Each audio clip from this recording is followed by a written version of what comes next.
And we're live. Hi, everyone. I am the Brick Adjuster, the special guest of Tea Time with Brick Adjuster, not with Zany, with Brick Adjuster, because Brick Adjuster here, the man, the myth, the legend, what is it, 2 years now on YouTube of making daily videos, sometimes bi-daily, sometimes tri-daily. I think you even get into the quad daily range at times. So tell us a little bit about that. Tell us about your recent, let's start right off onto that. We are here with Brick Adjuster to learn a little bit more about him tonight, to learn about his background, to drink some tea. We both have tea there. We're not just saying. We got some tea and some biscuits. Biscuits. They're from Canada and the UK. So, Brick Adjuster, you make videos on the daily now, right? You release them every single day. Yeah, so on my Brick Adjuster channel, basically I release a Q&A question, or what question, or what question every morning at 5 a.m. Eastern Standard Time, and then in the afternoon at 2 p.m. it's a different type of video. So it's either like a review video, which I call playing with Lego, a haul, a mock video, a hunt video, a room tour, just something different. And so I just try to stagger those out. And so that's basically what I do every day on that channel. And then on my alternate channel, Nick's Brick Life, it's just every day there's just a daily vlog about just what I'm doing in my life, what the Brick Zapper and the boys are doing. And so that's that. Oh, plus all the many streams that seem to be popping up. So that being said, Nick's Brick Life, let's talk about that. So you have this channel. It started up, what, about a year ago or so now? Started up February 24, 2015. Yeah, it's February 24. I remember watching it early on. You know, it's cool seeing you and your family develop and sort of how you used Lego, how your dynamics were around that. That was awesome. I like that channel. Now, here's the thing. It looks like you really want to be on reality TV. So I gotta ask, I mean, have you ever tried out for Big Brother? Have you ever submitted that audition tape? I haven't, but I am a huge Big Brother fan, Survivor fan, Amazing Race a little. I would get into Celebrity Apprentice, but we're not talking about politics here. But Celebrity Apprentice, and yeah, I'll even stop a stream midway just to go and rush to watch Survivor, which is on Wednesdays at 8 p.m. Eastern Standard Time, and Big Brother Canada, which is on Wednesdays at 9 p.m. Eastern Standard Time, and Thursdays at 8 p.m. Eastern Standard Time, and Sundays at 7 p.m. Eastern Standard Time. Big Brother Canada. That's good to know for all those Canadian people that aren't watching right now. Yeah, Brick Princess. Do you think, is Brick Princess watching? I don't think so. I don't think she watches reality. Yeah, but she is Canadian, so maybe she'll watch and she can see that, you know, when Big Brother's on, and she'll care. Nobody else does, though. So, Big Brother. Harold cares. Harold's in the comments. I think he cares. Harold does not care about Big Brother Canada. I'm telling you, only you care about Big Brother Canada. I insist. Oh, I need more tea. I'm getting flustered. More tea. You do. All right. I'm good. So, let's go there. Why Brick Adjuster? Why did you pick the name Brick Adjuster? Why do you choose that as your moniker? How does it describe you? So I wanted to, I guess, way back when I first started my channel, which was January 24th. I like the 24th for some reason. January 24th, 2014. Okay, this is going back into history now. I watched a video by the Yankee Brick Picker. Do you know the Yankee Brick Picker? Yeah, Rob. Rob Schneider. So not the actor, but the plumber. Yeah. So Rob Schneider, he made a video about his Lego life, and he was just basically naming off the channels that he was watching, like Brickzar, like Clutch, AFOM Man, Mardi Gras Man 2-3, and he said that he wanted to try to make a channel as well because he likes Lego. He wanted to share his passion for Lego. And so I was watching this video, And then I was thinking, I don't know, maybe I should try that too. So just in my clinic, my very first video is actually in my clinic. It's not downstairs or anything. And so I had this haul, I think it was Toy Story, and it was just in my, it was in my bag because I didn't take it out yet. So it was in my bag and I brought it to work. And so I set up my camera. I had the figures there, and then just trying to set everything up, knocking things over. You'll see my, if you ever watch my first video, you'll see me like knocking things over. My introduction is, hello, YouTube. It's the Brick Adjuster here. And so it's like, it's very, and I'm sure like if you watch anyone's first video, it's pretty different from how their videos are now. But, oh, I didn't actually answer your question. So Brick Adjuster, because I'm a chiropractor, so adjusting, so that's where I got the Brick Adjuster from. I was thinking brick something because of Brick Czar, so that's where I kind of got it from, just thinking brick something. And yeah, that was that. So as a chiropractor, as a working professional that actually has, I assume you have at least one college degree, right? Yeah. Good. So as a working professional with a college degree and everything, and colleagues, what do your colleagues think of your Lego obsession? Do they know about it? Do you share it? I've shown it to the massage therapist knows about it, just because I've shown her some of the mocks on my Instagram, but she doesn't know I have like a YouTube channel and all that stuff. Just like I'll show her like the different micro mocks and she'll be like, oh, cool. She probably thinks they're sets or something. I don't even know if she knows what mocks are, but I might do that. But no one, like my patients don't really know.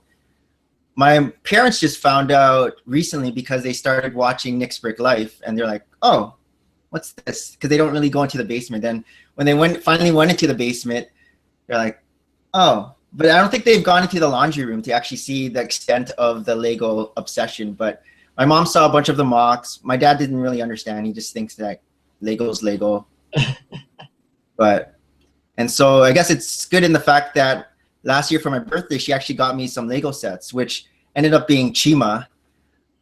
Because it was funny because she bought me Chima and then she watched another one of my videos where I might have mentioned Chima is not that cool.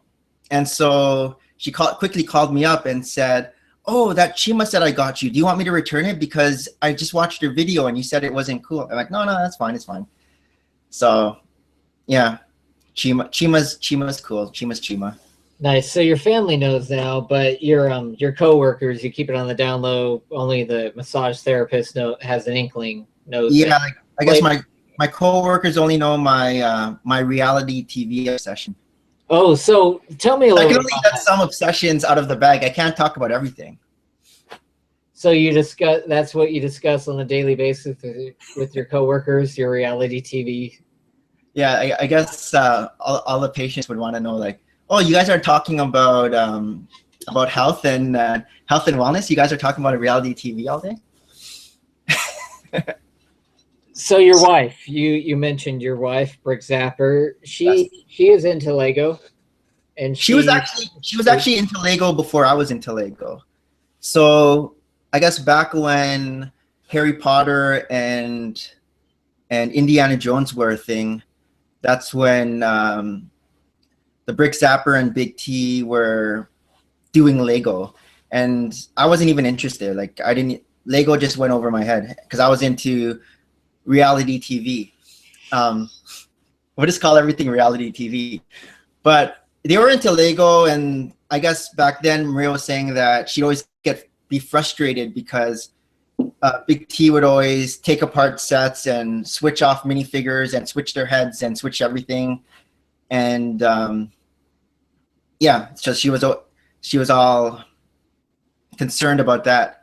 And so I guess when I got into Lego, I was able to kind of salvage some of the Frankenstein sets and try to put together Hogwarts Castle, which was all kind of in pieces, but I found all the missing pieces. Indiana Jones is somewhere in the boneyard. We don't even know where the minifigures are. So, but yeah, she was actually into Lego before I was into Lego, but I guess I've taken it over. Like a lot of. In taking it over, I mean, you create live streams on a daily basis now. It is what it is.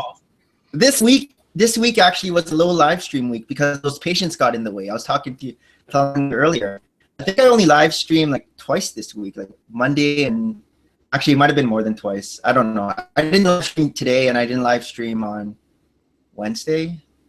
Yeah, yesterday I was able to sneak in a few hours until the March Madness got in the way and kicked me out.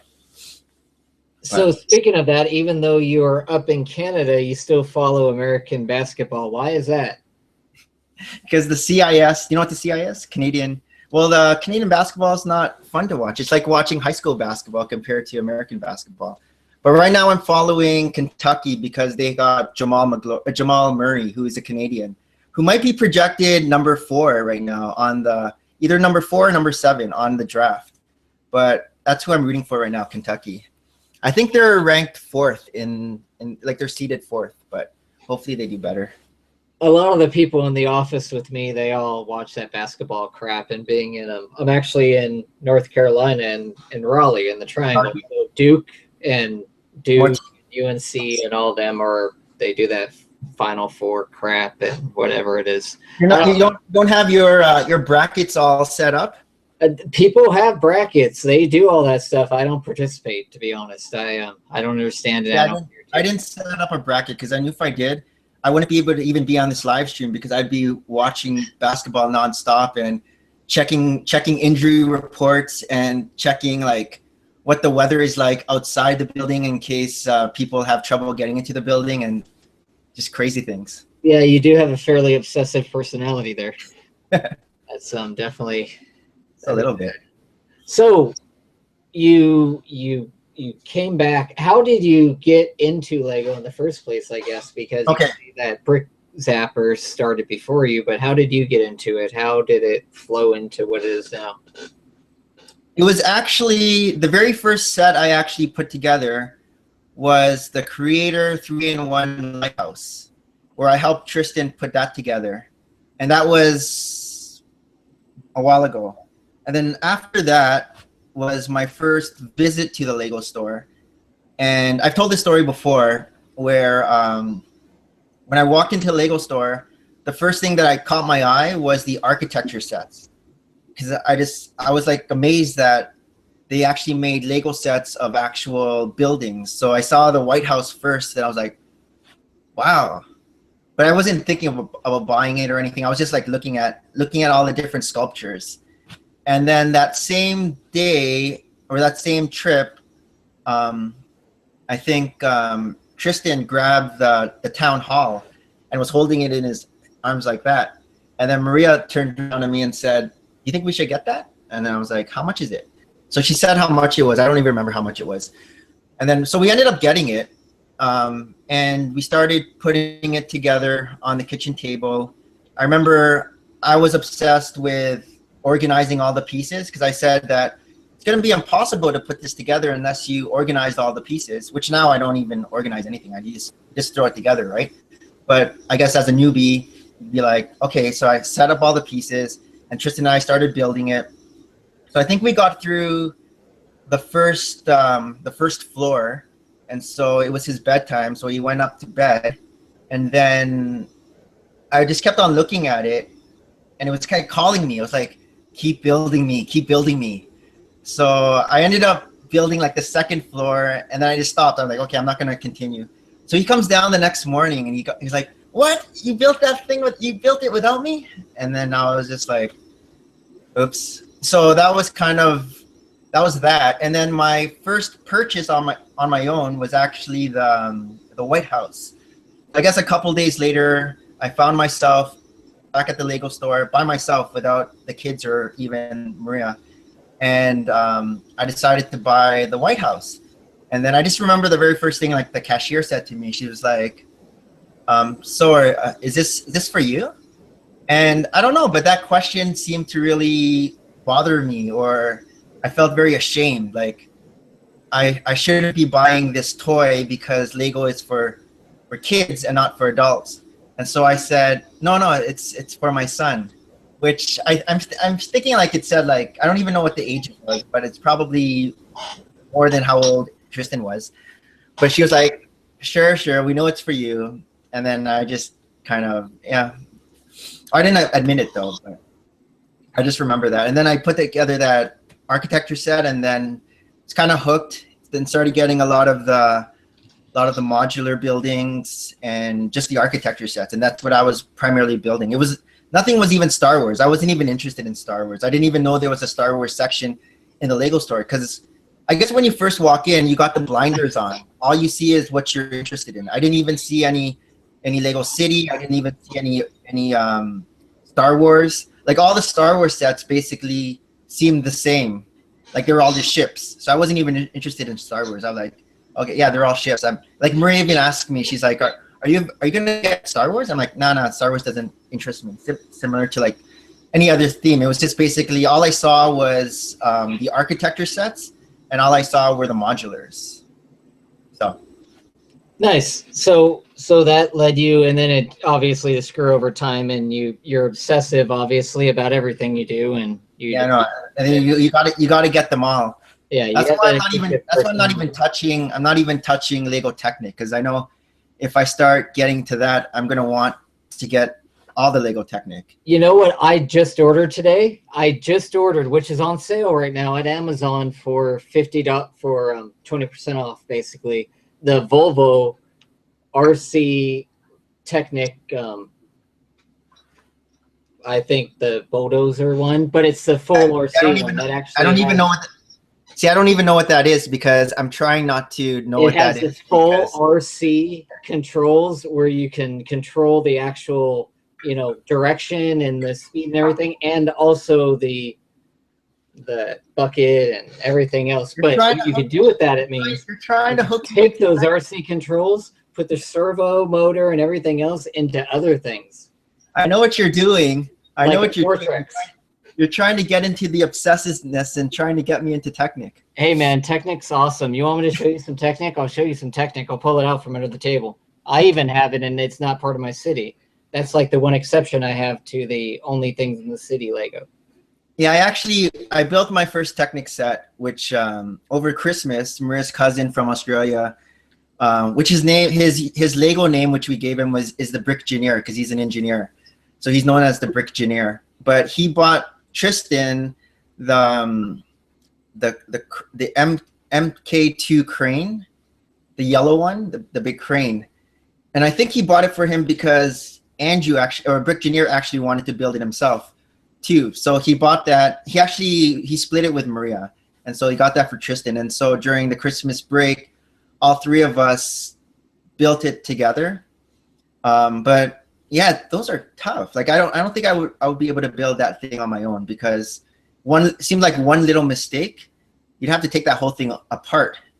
So here's the thing. Right now you build on micro scale. Yeah. If you get a good foundations in Technic, you can start building on macro scale just as effectively, because you can reinforce all your system stuff with Technic. Yeah. That's where I can see that. Real value add is, I think. For sure.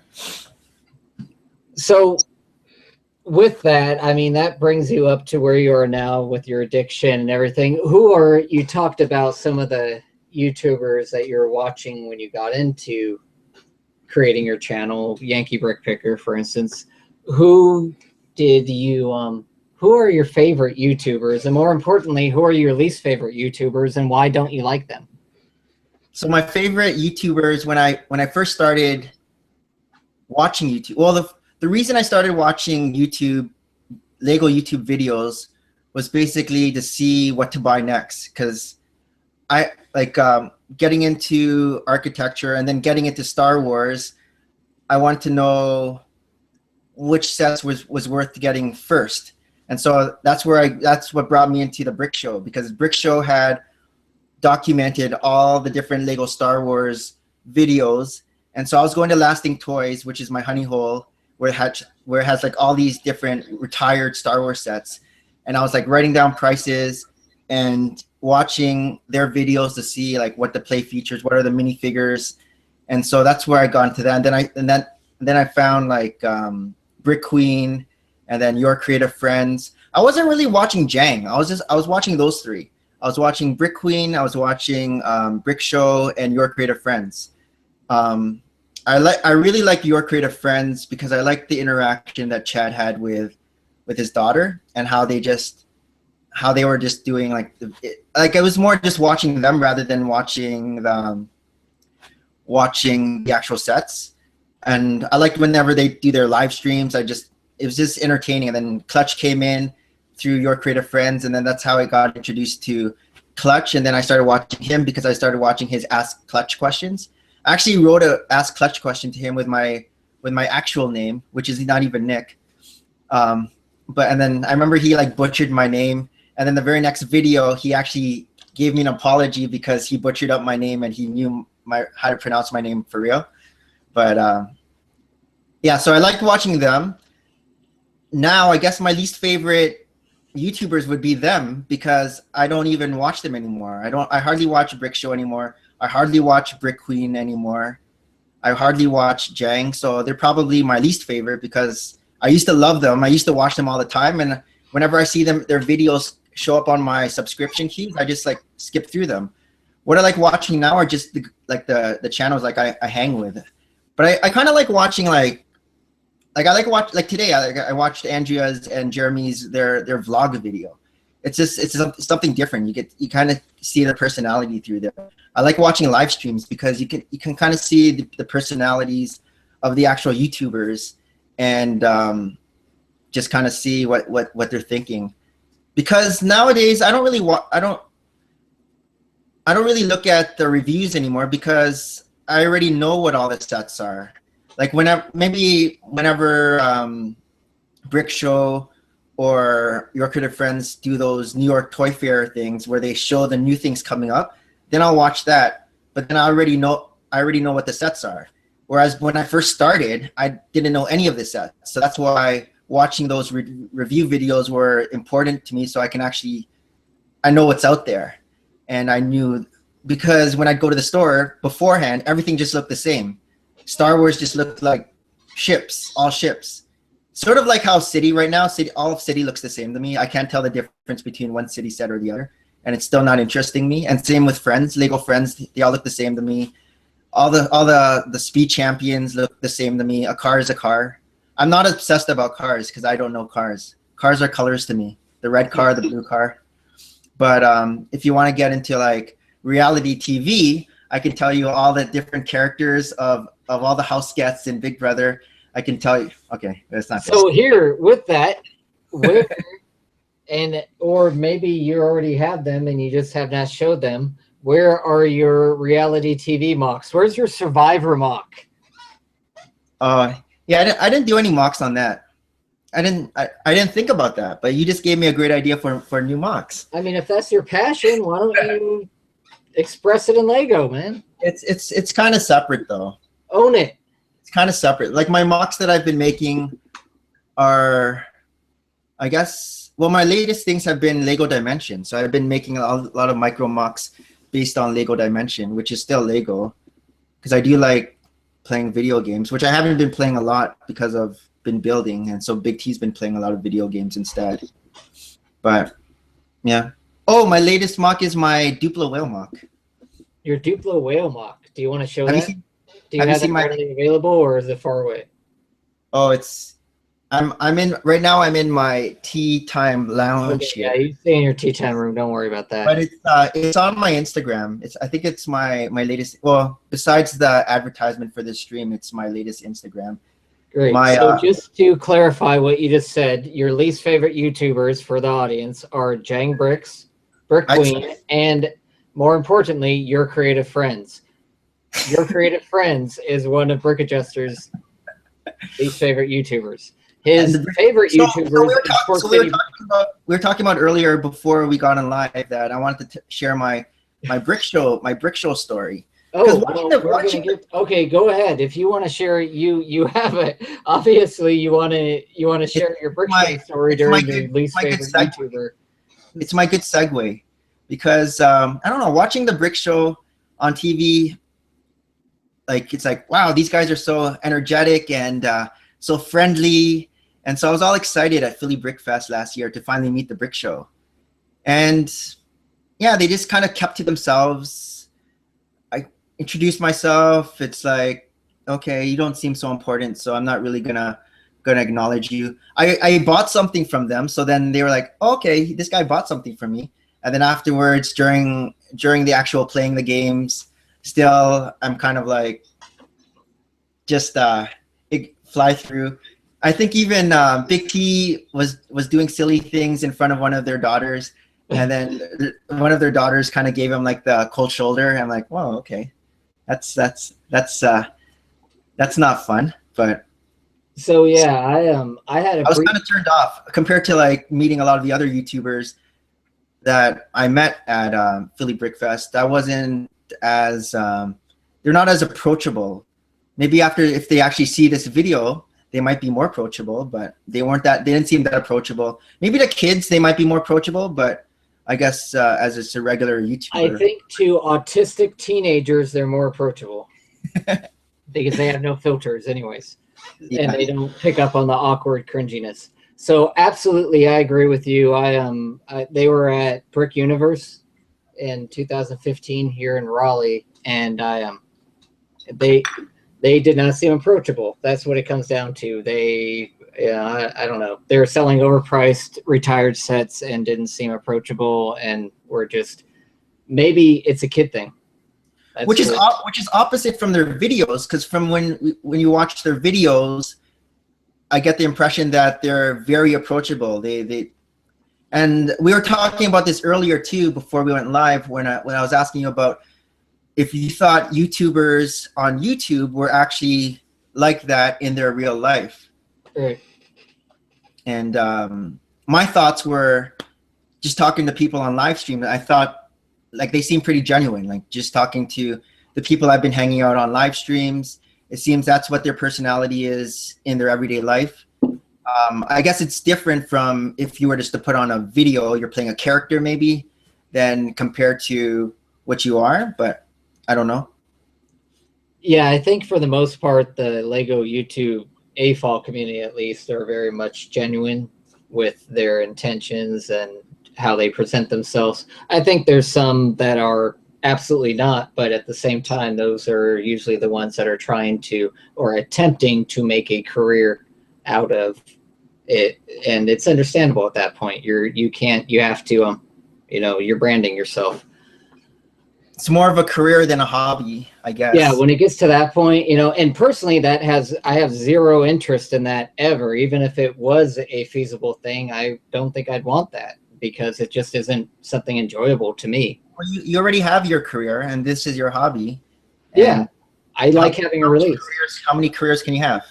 Yeah, you gotta have an outlet for your work, which is this, which I have lots of outlets. I guess I got Big Brother and Survivor. I've been able to get Big Brother and Survivor onto your channel for a lot of. So how are you going to, or rather, when are you going to be submitting your audition tape to Big Brother and then actually shooting it as a segment on Nick's Brick Life's daily vlog? I don't think they'll take me. I've never seen an Asian on Big Brother yet. I don't think that's exactly the point. You need to differentiate. You don't fit into the stereotype. And plus, I'm too old. All those guys are like young, and I've already got the salt and pepper going on. But now with my haircut, it seems a little younger. But I'll be voted out first. I'll get the only do younger ones. Sorry, in Canada. Yeah, they're all young. They're all like 22, 23. Maybe if you get famous on YouTube, you can be on Celebrity Big Brother. I think actually no. There's a woman who just got voted out yesterday, and she was 47, but she was like the oldest there. Everyone else is like 21, 22. I think the oldest is like 33, but it's still majority's young. With that, with all your recent YouTube popularity and all your live streams that you want to have on a daily basis, and spend time with the internet instead of your family, you had a recent issue with a stalker. You want to tell us a little bit about it? Oh yeah, the stalker. I don't know if it's really a stalker, but so this is what happened. I was making, you remember that Batman modification You're talking I about the did, retro Batcave modification? yeah, yeah. So Recently? I modified it, and then I got just one of the simple messages. Like usually you get messages, right, on your, I mean, comments on your videos, and so there's one comment, and it was from an AFOL, and he's like, cool bat cave. I'm thinking about doing the same thing. Maybe I can show you, I can show it to you sometime. And then so I think I replied back, cool, I'd like to see it. And then he just flooded my Instagram with like tons and tons of pictures of like all his mocks and messages, and saying how I'm like the best master builder, if I can introduce him to all of my master builder friends. So I'm like, whoa. And then I think I mentioned him on one of the AP streams, or maybe one of Ozzy's streams, and I called him the stalker. And Harold talked to me, I guess a couple streams later, saying that he knows that guy, and that guy talked to Harold about that. He's like, oh, I'm so sorry that I did that to him, and I feel so embarrassed, because I don't know if he did the same thing to Harold too. But just recently, I saw that he subscribed to me on Instagram. So I'm thinking that he unsubscribed to me from Instagram after I made that comment, but then he resubscribed just recently. But yeah, that was a little stalkerish, just because. You want to go ahead and let us know who that was? I don't even remember his something Krantz. I don't remember. I don't even remember his. Okay. Crayons is what Normal Brick says. Crayons, who I don't recognize that. Oh, there we go. Yeah. So yeah, it was a little stalkery. Yeah, seemed something a T-fall would do, not an A-fall. I don't know if there's anything wrong. I don't think there was anything wrong with him. It wasn't like a, yeah. So this dude says he was a serial stalker. He must have stalked Brick dudes as well. Have you had any stalkerish issues? I have. I've had my share of. I wouldn't call them stalkers, and like I wouldn't call what your interaction. Stalker is a far. Yeah, I know what you mean. I would save that description for someone who really persisted over attempts to truly evade, and not just blocking them and evading blocks or whatever. So yeah, I've definitely had my share, both T-falls and mature T-falls, and I get a lot of flack about that, because I give some of them a hard time, and it's mainly because the vocal minority really lately has been overriding the silent majority that are, for the most part, great. And there's no need for that. So when I say that, I mean the obnoxious ones. Whenever I say T-fall, I am specifically referring to the obnoxious T-falls. I never refer to the non-obnoxious T-falls, because I don't give a fuck who you are. So, except for Extreme Bricks, he's a T-fall, and he's not obnoxious. I subscribe to him. And there's some other ones too. There's some good ones, I'm sure. And if I subscribe to you, then I don't think you're obnoxious. So that said, I've had plenty of stalkers. Pumpkin is actually, I would call Pumpkin's behavior across everyone on YouTube, not just me or anyone else. Pumpkin is a stalker. He has a stalker personality. What number were you on his drawing list? I have absolutely no idea. However, I was above you on the popularity cards. Yeah, I think I was like 11 or 12, so yeah. I didn't even. I think Big B was number 1. Yeah, and you know what? More power to Pumpkin, and I wish the kid the best, but he just has he has a card stacked against him when it comes to the natural tendencies there, because he is he's setting himself up for failure a lot of times. So. Brick or Treat submitted a question. It's a very important question. I think it's time for us to phase into this part of the show here. All right. In a fight, who would win? The Canadian Rowdy Piper, or the North Carolinian Nature Boy Ric Flair? I don't know who either of them are. I know who Rowdy Piper is. I remember him from when I was a kid watching WWF and everything, but Nature Boy Ric Flair, I think he was one of the obnoxious Southern wrestlers that I was booed at. I would have to go to the Nature Boy, just because Roddy Piper is beatable by everyone. He's very beatable. Hulk Hogan even beat Roddy Piper. But he'll shiv you afterwards. He seems like the kind of guy that'll stick you after in the locker room.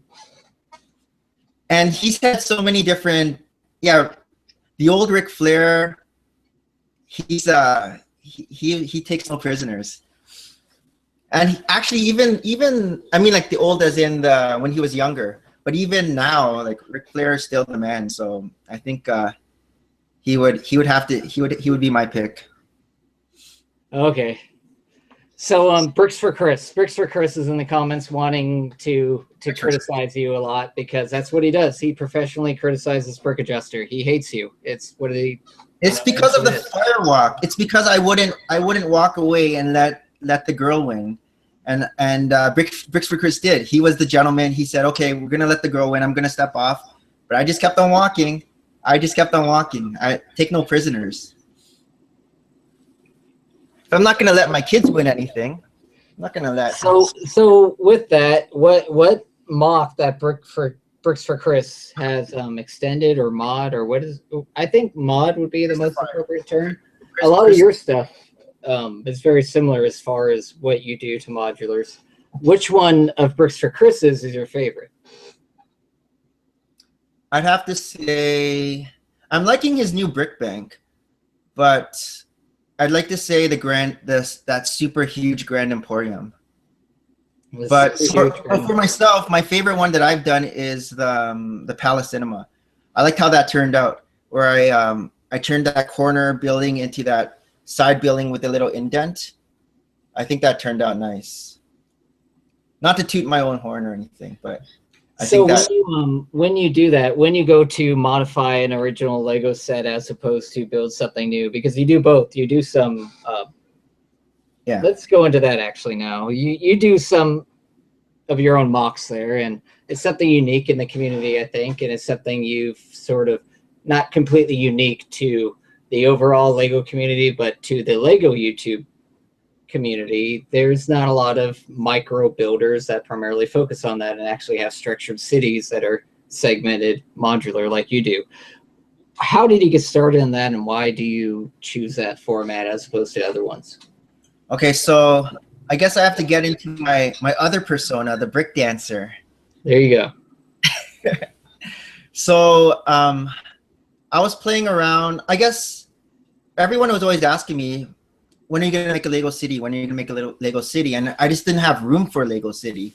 And so I thought, what if I made a micro city? And so I had those mini, the mini modulars that Lego produced. The Toys R Us ones.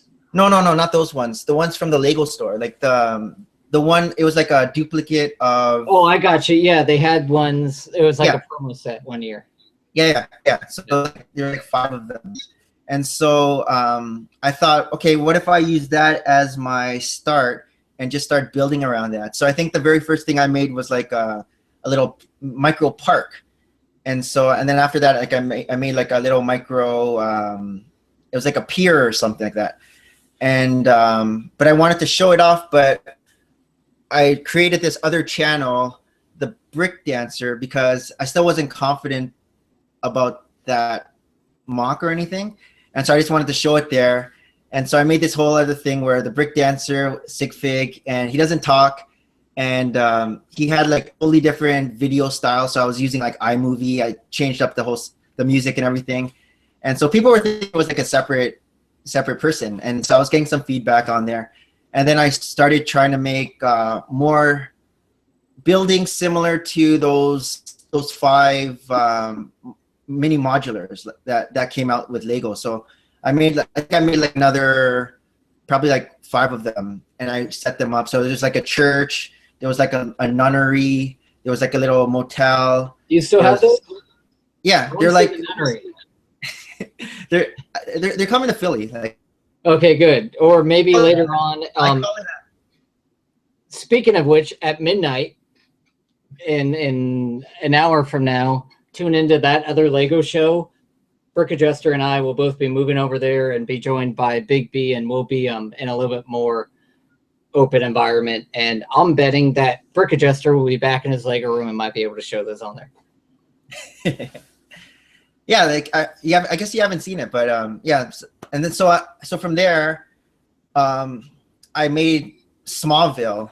So I started buying the 48 by 48 base plates. That was the very first time I bought a 48 by 48 base plate, because I wanted to stick those things I made onto a base plate. Because on my first few city tours that the Brick Dancer had, it was just on a shelf, and I zoomed it in really close so no one would figure out that that was the shelf that I always show on my room tours. It looked somewhat different, so it was just zoomed in really close, and you just saw like the buildings. But then I decided to put it on 48 by 48 base plates, and then I just started creating more parts to that city. And then Smallville was like created. I think the next thing I made was like a skateboard park. I made a micro sig fig bridge, and I stuck like all the different sig figs that I had put in those little micro forms. And so I brought all that to Philly last year. That was my display basically. It was Smallville. It was like that, which I called it Smallville, but it was basically that city of micro things. And so after Philly Brick Fest, I started playing around with amusement park stuff. And so I started making rides. I think the first one was like a roller coaster, and then I made like a loop-the-loop one, and then I made like spinny things. And so I said I had that all ready for BrickFest Toronto, and then I showed that there. So I'm going to be bringing the micro amusement park, which is called Smalley World, and Smallville all together, all combined to Philly Brick Fest. So that's what I'm bringing. And I'm also bringing the Micro Wizard of Oz. So that's the other thing I kind of, for me, when I'm making mocks, it doesn't, well, I'm sure you're the same way, because you just whip out mocks just like that. And I'm the same way. It doesn't take me very long to, when I sit down and decide to make a mock, I'm done with like really quick. And I don't know how it happens, but it just happens. Like I have no plan in my head. I just start putting the bricks together, and then it's just complete. And so that's, go ahead.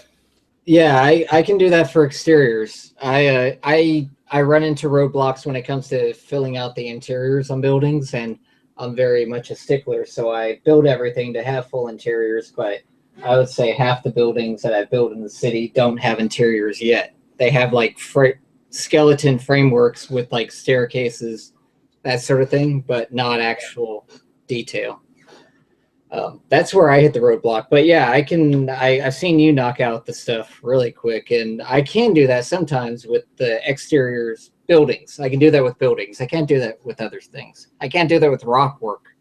Rock work, I'm too much of a stickler about actually getting it looking chaotic and not just looking like a sine wave, staggered along the wall. I was struggling with my rock work with the Bat Cave, because in my mind it was looking too chaotic. So I had to redo it like 3 times, and I'm still not happy with it. It's a mix. You have to put in, so you have to have chaos mixed. And I found this with rock work. What I do is I put in natural, I step back and I think about the structure of what I'm doing. So like a lot of the rocks or the rock faces that I'm working on in the city, there will be granite.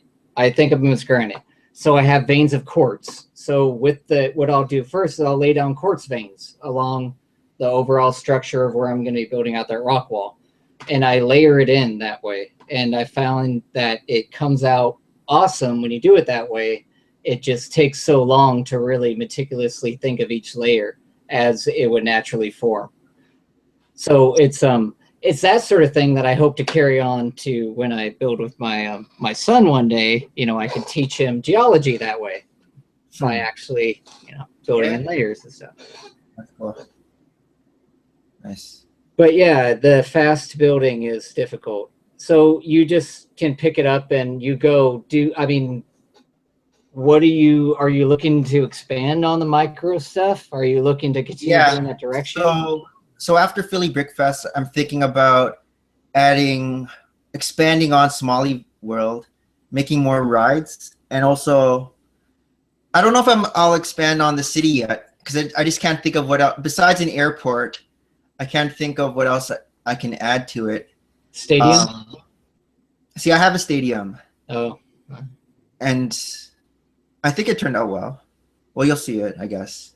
Um, and then, so the other mock is just basically my Lego Dimensions mock, and I'm still trying to figure out, because I want to make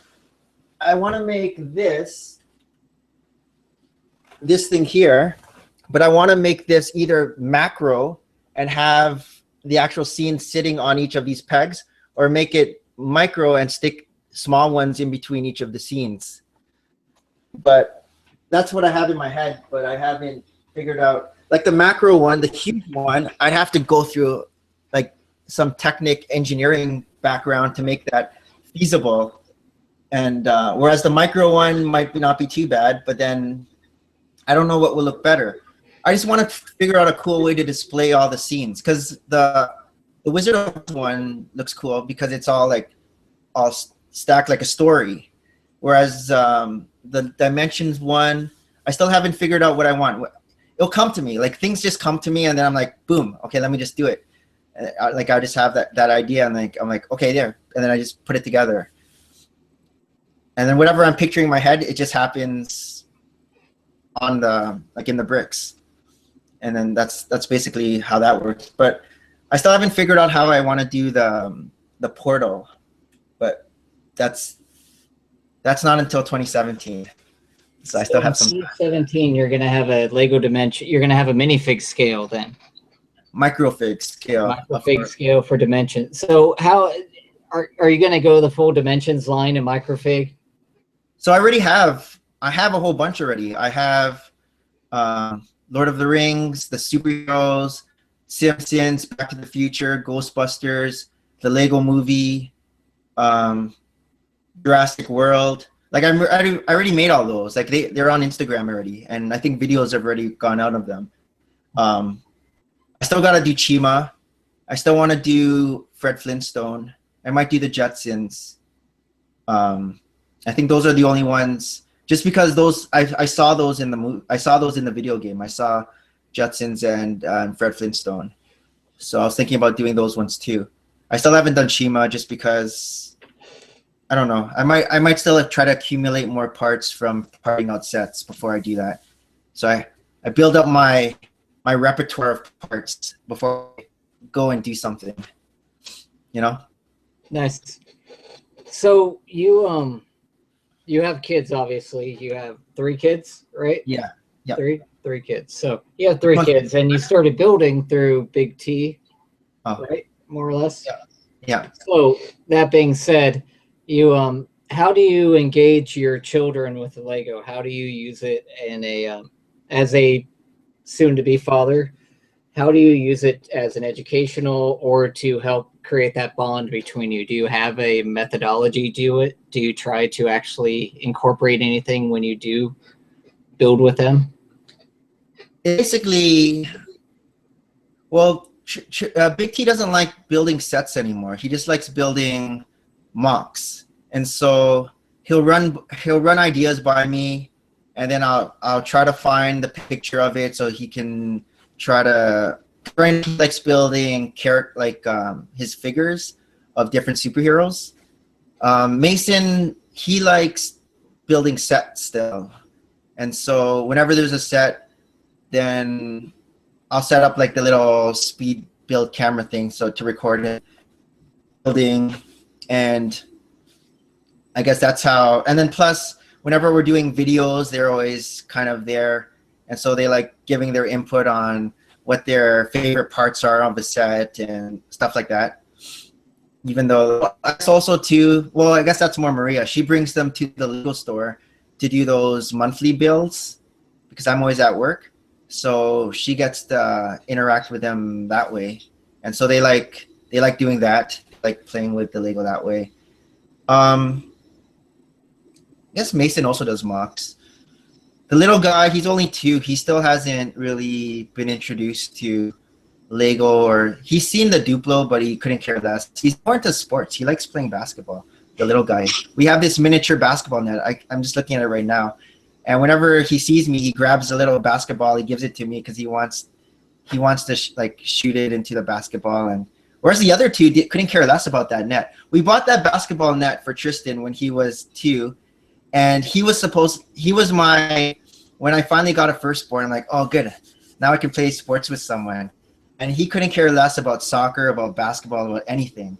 And then finally, this guy, the youngest one, he's picking up this basketball, and I'm like, oh, okay, good. But then you see in my vlogs, I'm always taking Tristan, like running and playing basketball now. And he's getting better at that sports in general. So he's getting more confidence in playing sports. And so I think that's better. Like he likes sports more now. He couldn't care less about watching anything on TV though. Like he won't sit down and watch a game with me. But he'll play with me, like when we go in the morning, we'll shoot hoops or we'll run on the treadmill. And he likes it to the fact that I think it's bonding time with me and him. It's only me and him time. But I think he also enjoys the actual activity now because he's always asking what his score was, because I'm always taking stats on his shooting drills, and he'll tell me like how fast he did his run, like on the treadmill. And whenever we go on Sunday mornings with my running club, he comes along too, and he's trying to outshine me in front of all my running friends. And so that's coming along. I'm going on a bunch of tangents here, but that's kind of how that's cool, man. So out of your 3 kids, who do you love the most?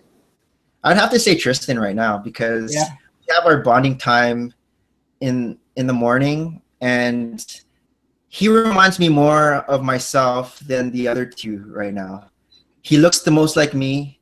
Well, he looks like my mom. The middle guy looks like Maria's side. Yeah, you don't want that. He seems to be the smartest though. The Mason seems to be the smartest. Like he's able to read before Tristan knew how to read. I think right now he reads better than Tristan, and he's like 6 where Tristan's 11. And then the little guy, I don't know. He's hogging Maria time from me, and he's kind of getting in the way all the time when I'm trying to have Maria and Nick time, alone time. That little squirt's always in the way. But I would pick Tristan as my most favorite, and he's not coming down. I hear you. Outstanding. You know, that's crazy that I didn't hear that through the corner here. Hey, I'm not. I'll say it to them. No, I have no doubt that you do, and I'm being completely. You know, I asked you that because I knew you had strong feelings about what child was your favorite. I bond with Mason too sometimes. We watch Full House together. That's his new thing. He likes to watch Full House because. Did you ever watch Full House? I did watch Full House back when it was on originally. Okay. So Full House, the girls, DJ, Stephanie, and Michelle, they're exactly the same age difference as my boys. So, well, when you get into second season, DJ's 11, Stephanie's 6, and Michelle is 2. And so I watched this with Mason, and so he's all about Stephanie because he identifies with Stephanie because they're both in the same grade. And so we'll watch it together. We'll sing the Full House intro song together in the beginning. And so that's kind of our bonding time. Plus, oh, I forgot, he's my reality TV buddy. So he'll watch Survivor and he'll watch Big Brother with me. He's the only one. Tristan won't sit down with me to watch those shows. But whenever there's a competition, Mason will be like, which team are you picking? Which team? So I'll pick a team. And then he'll always change his answer towards whenever someone else is winning. He'll be like, no, I'm choosing the yellow team, or I'm choosing the blue team. And then for all the intros, they always have like the names of the characters, or I guess house guests. And then so we're always like reading off the names. So that's kind of our bonding thing, reality TV, which is kind of the bonding thing that I have with my mom too. That's the only thing we talk about, reality TV. So what would it take for the Lego YouTube community to get you to record an audition tape for Big Brother Canada? I don't even know how would I do that. I need to go on YouTube to watch some of these audition tapes. But I guess this could be I just have to take a snippet of this Tea Time with Zany and then send it right to Big Brother. There you go. It's a pre-baked. Or anyone on the chat, I'm sure Big B will do it. Take a snippet of myself, send it in for me, and then hopefully, because you have my address, I've bought from you, and then hopefully they'll send me a reply in the mail saying, you're on Big Brother 5, and I'll get that little successful letter. chiropractor that seems somewhat normal to the outside that plays with toys in his free time. So I think that you're a good, you know. I'll either be that chiropractor guy or that Lego guy on Big Bird. Exactly. You'll be it's one of the two you're gonna fall into. It's not gonna be both. Yeah. So I mean, that's where we got to. I think we learned a little bit more about you tonight. Wait. Hold on. I'm gonna hold on. Hey, wait. Oh, You. okay. I thought you were gonna skip that. No, I was gonna turn it over to you, dude. Would you Okay. like to leave the audience with anything? What would you like them to take away tonight? Batman versus Spider-Man, because you mentioned that earlier. Oh, absolutely. So there is one more question that I guess you want to cover, and it's a very important one. Who would win in a no-holds-barred fight between Batman and Spider-Man? I would pick the same answer that I would choose if it was Batman versus Superman, because you had said earlier, because we were chatting, that you thought Superman would win. I would pick Batman because Batman can get someone to build him anything, such as if it was against Superman, could build him a super Batman mech suit made out of kryptonite that can fly, that can have laser eyes, that can have super strength. Anything that Superman can do, he can build a suit that can do that. Plus, it's going to be made out of kryptonite. So if I get into Spider-Man, Batman can also build a Spider-Man suit that can fling out webs, that can have spidey senses coming out of the ears, that can do anything Spider-Man can, that can climb, that can, plus it's a mech that is, well, I don't know, he doesn't have a kryptonite, does he? But it could be equal to plus all the Batman stuff. So Batman could beat anyone because he can make a mech. Come on, rebuttal. Yeah, I don't. Batman's sort of a pussy at times, to be honest. I mean, Well, it doesn't matter. It doesn't matter. He has the capability to really take on everyone. So is Iron Man. Iron Man has. I agree. Iron Man is not a de facto winner of fights. Absolutely. But yeah, there's a lot of vulnerabilities. Batman could be a coward, but he has the suit, so he'll still be able to hide behind his suit and win in a fight. Because that's all the question was asking. It wasn't who was the bravest. It was who was winning the fight. So before we sign off, I did want to point out, Brick Adjuster, that Bricks for Eva is sitting there in shock about the way that you would actually respond to a question about your children. How you could possibly love one more than the other. I can't believe it. So that's what happened. We're going to leave Bricks for Eva with that impression of you and say goodnight for tonight. So thanks for watching. Join us at midnight tonight. That's in a half an hour on That Other Lego Show's YouTube channel. The link is down in the description. Thanks for joining us. Bye. Say bye, Brick Adjuster. See you later.